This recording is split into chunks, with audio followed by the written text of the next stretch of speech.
Okay. So, inversions are any pose or movement that involves being upside down. Now, it doesn't count if you live in the northern hemisphere and go to the southern hemisphere. You have to be upside down in relation to your direction to planet Earth. Your orientation in space must be flipped along its vertical axis. That is the first point of the inversions.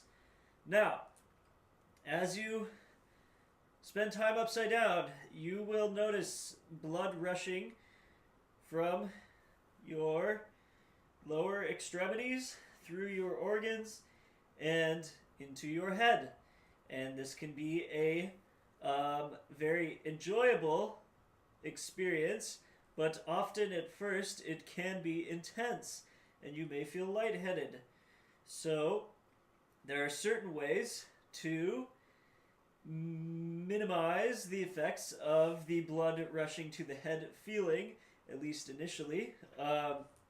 You can lay on the ground and just lift your feet up in the air so that your body is in an L shape, so that your back is flat on the ground and your legs are up in the air, so that just your legs are upside down. This can be really helpful for a lot of people. You can also do that against a wall so that you're L sitting with basically your sit bones pushed up against the wall and your legs up leaning against the wall where your back's flat on the floor. This can be really helpful for working your way into total inversions like this. Now, a huge benefit of the inversion is obviously getting blood to the brain.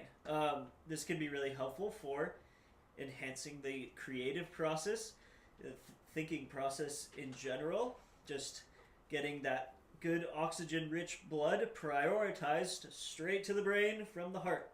So, that is one of the first benefits, but there are many other benefits. Another one is it reduces swelling in the lower extremities, especially for things like edema. It can be helpful, but you want to check with your doctor if you do have any medical conditions. One of the other biggest benefits is that inversions cleanse the lymph system. Now, the lymph system is also the immune system. They're one and the same. And there are lymph glands all throughout your body, especially in your joints. A lot of places where joints connect, there are lymph nodes. And also around the organs. The idea with the lymph nodes is that they filter toxins out of the body, but they can also get overburdened. And you can think of it as like a filter mechanism where when the filter gets clogged, it makes it harder for it to do its job. And by, again, inverting the body, by doing an inversion, you are able to unclog those lymph filters. And this can be really helpful for detoxing the nervous system. Once again, when you do release toxins back into your bloodstream, it can be helpful to process those by drinking a lot of water, especially with lemon and lime. Lemon and lime are one of the best lymph cleansers. So when you do your inversions, it can be helpful to also drink the lemon and lime water.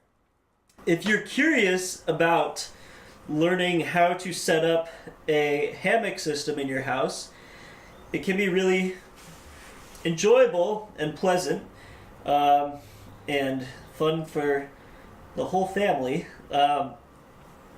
What you mainly want to do is just set up you got your hammock, and then you get some really strong bolts.